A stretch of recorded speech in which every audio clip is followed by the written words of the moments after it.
during the object creation. Okay, and we can do the same for age. And let's actually give this person, let's give each person object a behavior or a method that allows them to greet.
Give this object a data field of name and set it to the name that we pass in during the object.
object creation.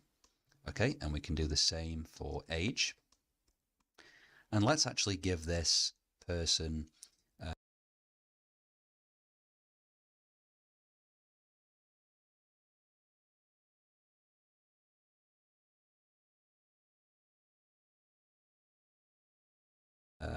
let's give each person object a behavior or a method that allows them to greet. Okay, so we can say print, and we'll do a format string here, and we'll say hello, my name is, and we will say self.name, and I am self.age years old. So you can see the reason we pass self as a parameter, or the reason we have a self parameter on each kind of method that we define within a class, is because it allows us to access the data that we assigned to that object in the init method. Okay, so it gives us access to the current object's data, okay, which is very useful. As you can see here, it allows us to greet someone in a kind of personal way. So let's just again explain the code, that we've created so far. So first of all, we have a class definition. So class person, right? These two kind of words here. This defines a new class called person. It's like, and a class is like a template for creating person objects. Then we have the special Python method, the init method, that automatically runs when we create a new person object. Then we have self.name equals name and self.age equals age, which initialize the attributes name and age for each specific person that we create, for each specific person object that we instantiate. Then we have the self keyword, which allows each person object to have its own values for name and age. So the attributes, so self.name and self.age, are attributes of the person class. They store data about each person object. And then we have a method called greet, which is a method that displays a greeting message, and self gives access to the specific person object's name and age. Okay, so now let's actually go ahead and create a person object. So we can say person1 equals person, and we'll give this person a name of Alice and an age of 30. And let's call person1.greet. Okay, and let's run this. So you can see we get hello, my name is Alice and I am 30 years old. So you can see the behavior now, the method on this object is now kind of personalized, right? Each method is personalized because it has access, or it is accessing this current person1 object's data fields for name and age. And we can do the same thing again, but call this one person2, and we will give this person a name of Bob, and Bob can be 42. And if we run the script again, we can see we get a different personalized greeting for each person. Okay, so let's go ahead and explain this code here. So first of all, we have instantiation. So person1 equals person, and then we pass in the data. So this creates a new person object with the name of Alice and an age of 30. And here we have another person object that we are creating and assigning it to a variable called person2. And this one has a name attribute of Bob and an age attribute of value 42. And person1 and person2 are both instances of the person class, and each instance has its own unique data for name and age. okay, which we can set using self. We can then call the methods stored on each object. So person1 has its own greeting method, and person2 also has its own unique greet method. Okay, so person1.greet calls the greet method on person1, which uses the name and age attributes specific to person1. Okay, and the same is also true for person2. Okay, so each person object displays a unique greeting based on its attributes, and this shows you how different instances or objects of the same class can hold different data and perform the same behavior with that data. So again, just to summarize, a class is a blueprint for creating objects. In this case, person is the class.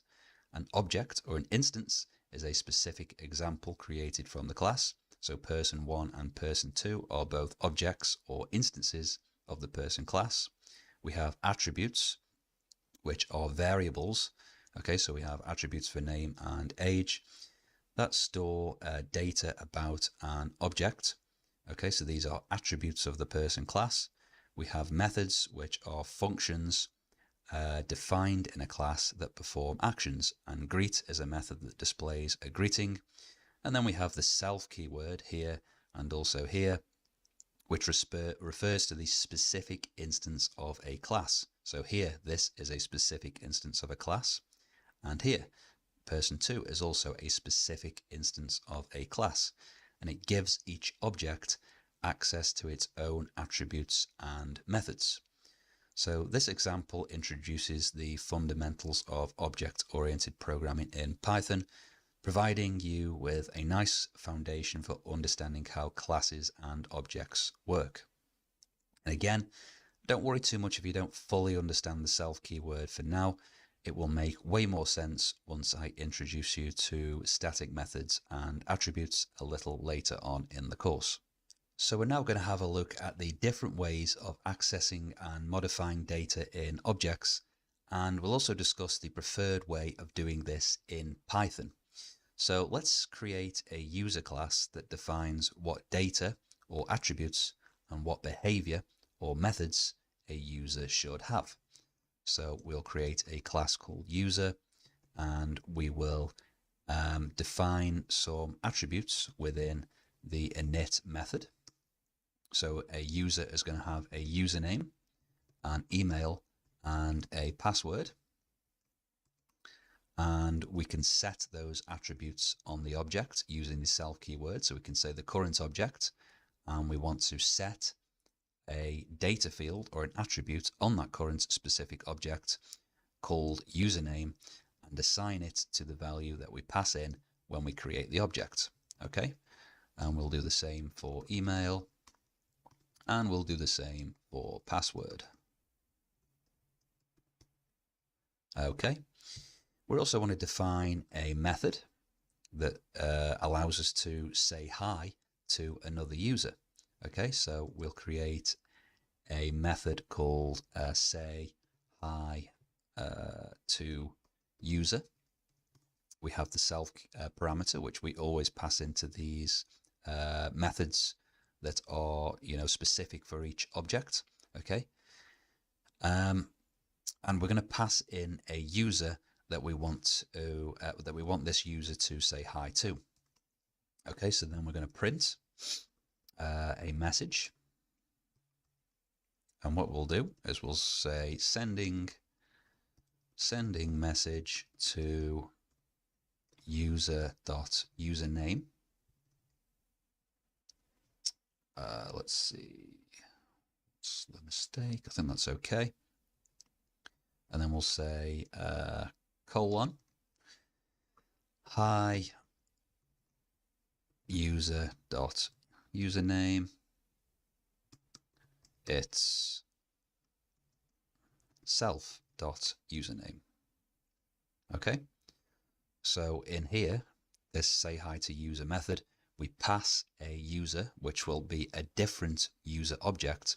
You can see here that user object, we are going to access the username on the user object that we pass in. and we're also accessing the username of the current user object. Okay, so let's actually show you an example of how to use this class now. So let's first of all create a couple of users. So we'll have user 1, and let's give this guy users. So we'll have use this. Okay.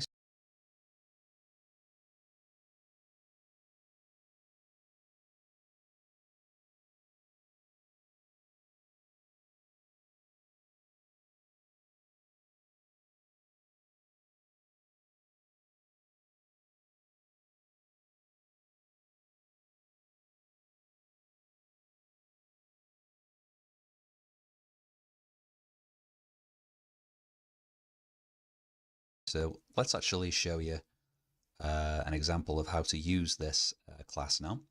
So let's first of all create a couple of users.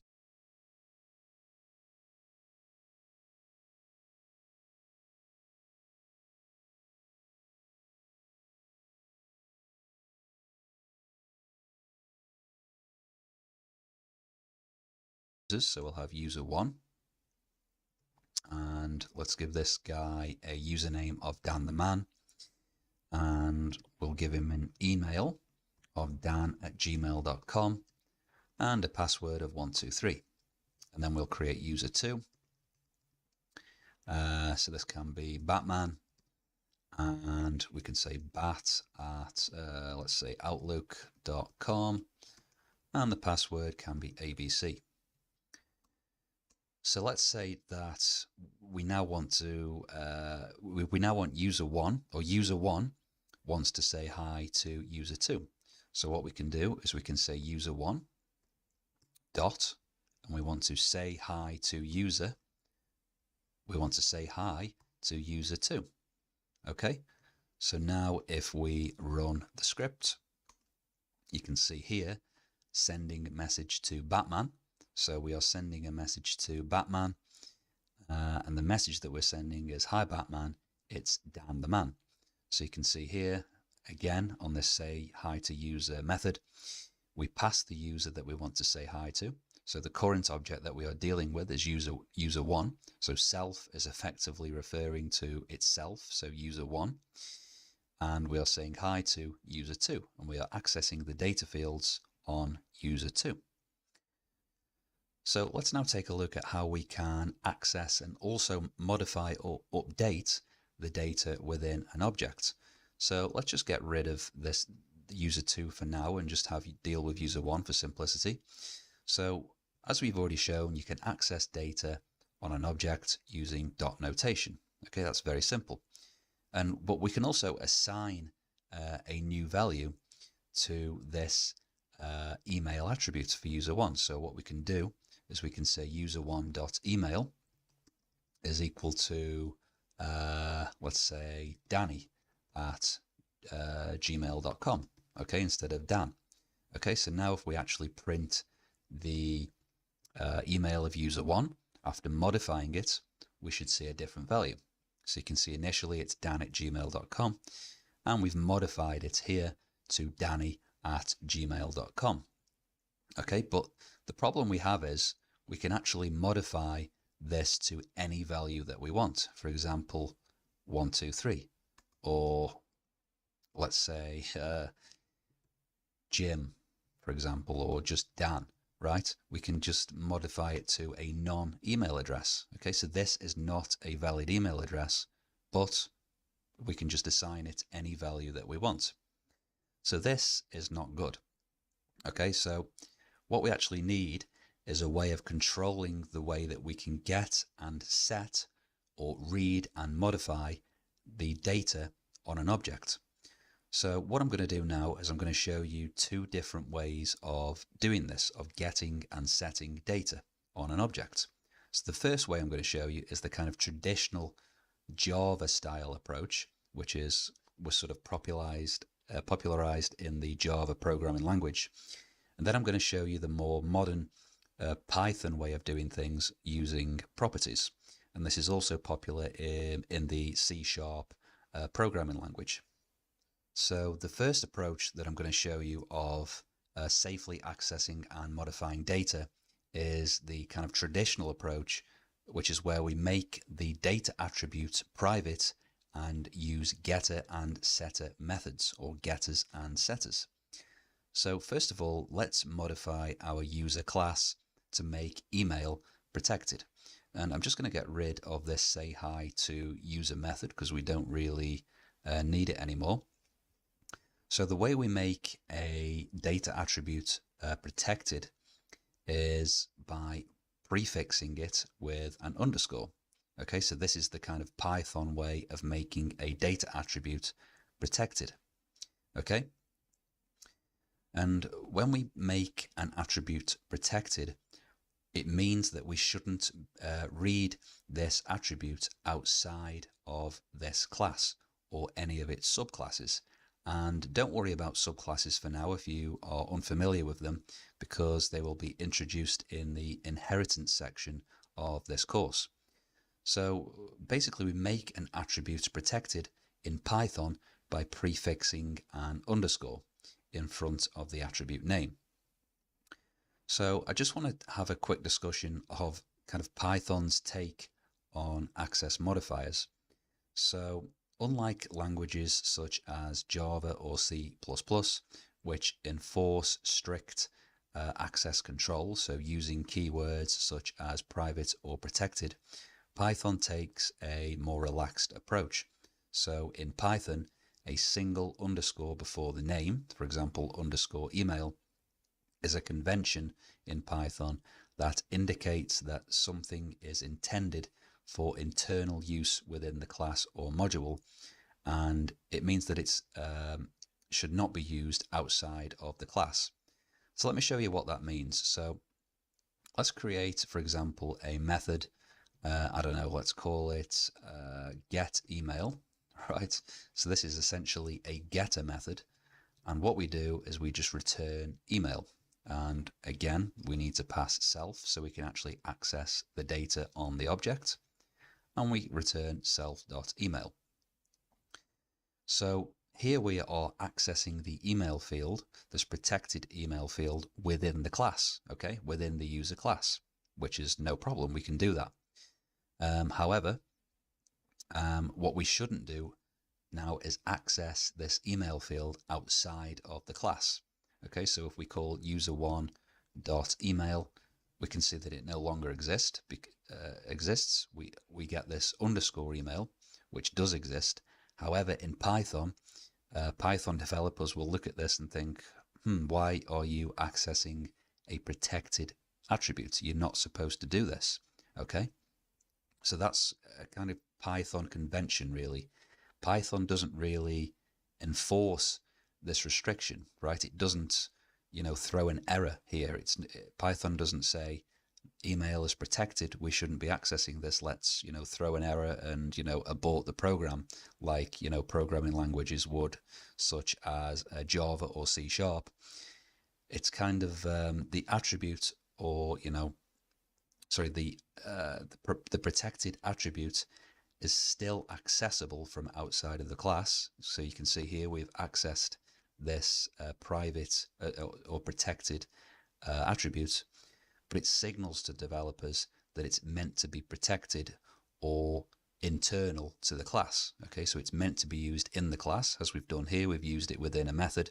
However, we're not supposed to do this outside of the class. Okay, it's just a Python convention, basically. So for example, even though we made email protected, we can still access this underscore email from outside of the class, but in Python, you are trusted not to. So underscore email is now only supposed to be used within the class.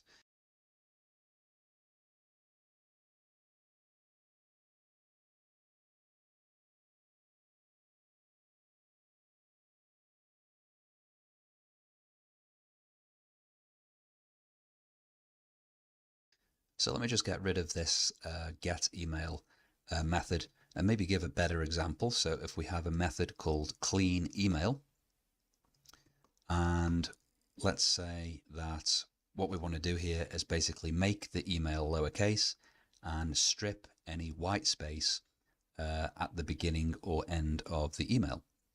So what we can do here is we can just return self.email, and we can say lower and strip. Okay, so we make it lowercase and we strip the trailing and leading white space. So let's now remove this. We're not supposed to access email.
Outside of the class anymore.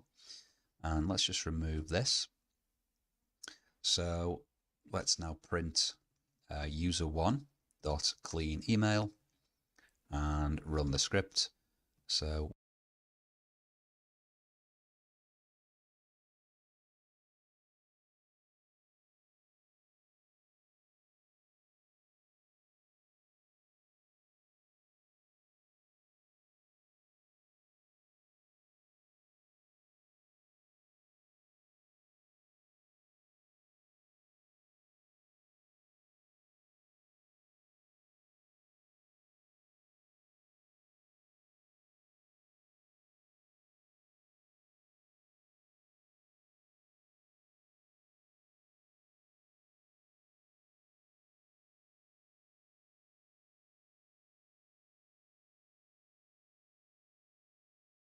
what if we actually provide a kind of unclean email with an uppercase letter at the front and some white space, and if we actually print user1.email.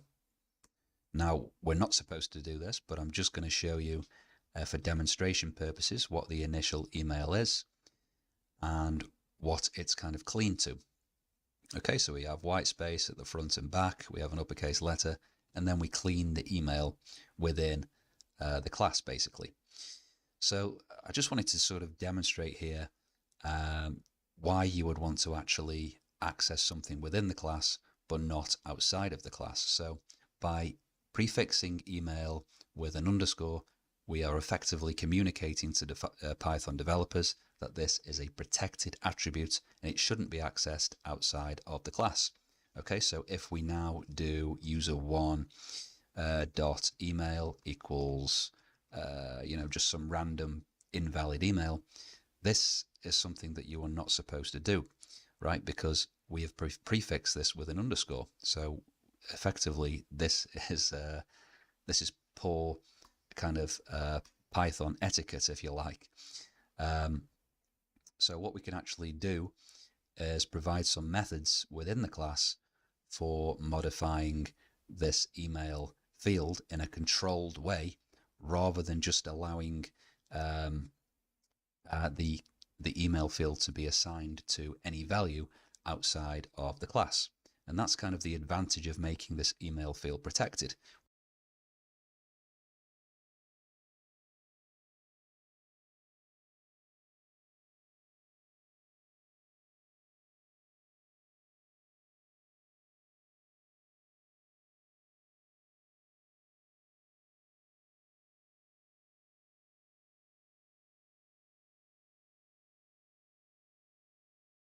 We can now provide methods, which we will do shortly, for controlling how the email is set so that it can't just be set to any invalid value outside of the class. So before we move on with this example, I just wanted to discuss Python's consenting adults philosophy. So Guido van Rossum, the creator of Python, has this consenting adults philosophy, which highlights Python's emphasis on developer responsibility rather than strict rules. So this philosophy suggests that developers are trusted to respect the convention of not accessing underscore prefixed attributes or methods. And the access is not strictly prevented, as Python will assume that developers will act responsibly and won't misuse or access protected members unless it's absolutely necessary. However, it is still possible to make attributes private if absolutely necessary. So you can do this by actually putting a double underscore in front of the attribute. So for example, if we want to make email private, we can put a double underscore in front of it, and now it's actually impossible to access email outside of the class. So if we try to run this file, you can see that Python will now throw an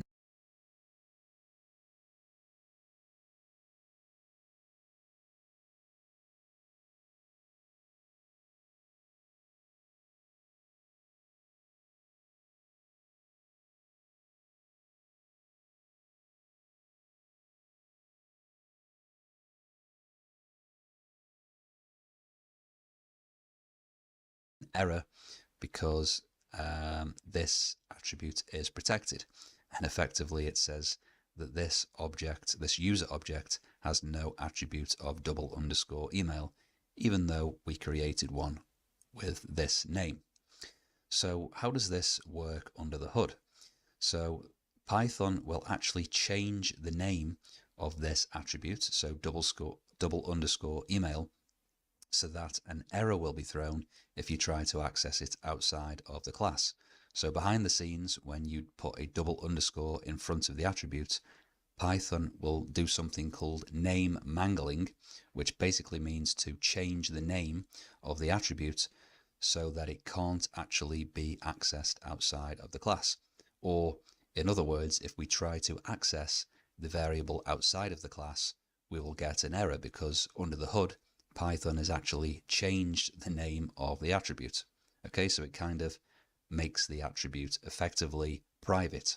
Okay, so it kind of enforces the rule rather than leaving it up to the developers to, behave themselves, as was the case when we have a protected attribute with just this single underscore. So I just now want to summarize the differences between protected and private variables. So protected with the single underscore and private with the double underscore, both of these variable types can be accessed within the class. So we could access a protected or private variable within the class. That's perfectly acceptable. However, protected variables can be accessed outside of the class, but as a good Python developer, we should respect that rule and not access protected variables outside of the class. So this is actually something that we're not supposed to do here. However, with private variables, also known in Python as name-mangled variables, so let me just actually show you how that is spelt, just in case you're wondering what I'm saying. So it's name-mangled, and mangled basically kind of just means changed, basically, under the hood, as we discussed earlier. So private variables cannot be accessed outside of the class. So protected variables can, but you're not supposed to, whereas private variables with the double underscore cannot be accessed outside of the class, because under the hood, Python changes the name of the attribute so that it can no longer be accessed. Now, the question then arises of whether you should use protected or private variables, or when should you use each type of variable.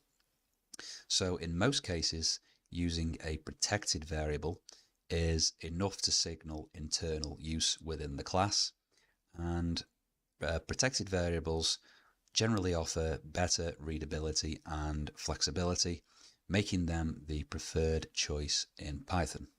So generally, you should probably reach for protected variables rather than private variables unless it's absolutely necessary to make the variable private and make it effectively much more harder to read outside of the class. So if we now move back to our example, we can see here that we made email protected. Okay, so we now should not read or modify the email outside of the class. So you may now be thinking, how do we actually read email or modify email outside of the class? And we do this using getter and setter methods. So I'm just going to get rid of this clean email method for now. And let's see, so let's also remove this. So let's create a getter for email. So we can see email is protected, so we can't read it outside of the class. So this is not great because we should be able to read the email outside of the class, but currently we're not supposed to, right? So we can create a method, a getter method called getEmail. And this is a convention throughout pretty much all programming languages or all object-oriented programming languages for creating getter methods. So what we do is we return self.email. So the convention is basically to prefix the name of the variable with get. So in Python, we have get underscore email. You know, in Java, we would probably have get email like this with the kind of this style of casing. In Python, we have the sort of snake case. And then we just return the name of the variable. Okay, so now outside of the class, we have a way of getting the email. So we print the email of user1 of get email. Okay, so we can see here, if we're not supposed to do this because it's protected with an underscore. We're supposed to be responsible Python developers. So we can just call get email, the getter method. And then if we run this script, we get back the email. Okay, so this is all okay so far. But what if we actually wanted to set the email to a different value? So let's actually just make this email kind of valid again. So if we want to set the email, we could do this. And we could set it to any value. However, we're not supposed to do this. Again, this is a protected attribute, so we should not be reading or updating this value outside of the class, okay? Or we shouldn't be doing this directly, okay? So what we need to do is we need to create a setter method, okay? So we do this by convention. We call it set email, so set and then the attribute name, so set email. And inside of here, what we can do is we can pass the new email. Okay, so this is the email that we want to set it to. And we can say self.email is equal to the new email address. Okay, so now, instead of doing this, which we're not supposed to do, we can say user1.set email, and we can pass the new email. So maybe danny@outlook.com. Okay, so then if we print the email, so if we get the email again, we should get that updated value. So you can see there we have the updated email address. So again, because we made email protected and we can't, or at least shouldn't as Python developers, access it outside of the class, we've had to provide methods to read or modify this email attribute. So you might now be thinking, but why do we need to do all of this when we could just read or modify the data by accessing the data directly with, say, user.email, as this seems to require a lot more work. And the reason that we do this is because it gives us full control over what happens when an email is read or modified. For example, if we wanted to print the email address and the current time to the terminal every time any user object's email is read, we can easily add some code to this get email method. Okay, so we can easily print something to the console. So we can say email accessed at, let's just import the datetime module. So from datetime import datetime. And we can say datetime.now to get the current date and time. And let's now run the script. And we can see that whenever we access an email, it's going to log to the terminal. And we can see datetime import datetime. And we can say datetime.now to get the current date and time. And let's now run the script. And we can see that whenever we access an email, it's going to log to the terminal email accessed at a certain time. Now, if, for example, there are multiple parts in our program where we are accessing email, but we still wanted to log this every time an email was accessed, then we would have to make changes to multiple parts of our program every single time that this method was called. Okay, so we'd have to make lots of modifications to our existing program. Whereas if we just have this getter method, then we can just add it to this method in one place, and every time that we access an email, this will be logged to the console.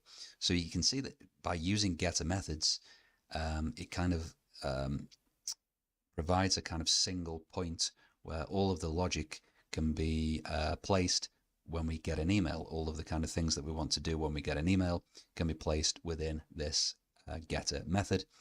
And so effectively it's providing a controlled way of accessing email. And we could also do other things. For example, maybe we would want to check whether a particular user is authorized to read emails. You know, if they are maybe an admin, then we will allow them to read the email. Otherwise, we will not provide them access. Maybe we could throw an error if the user is not an admin.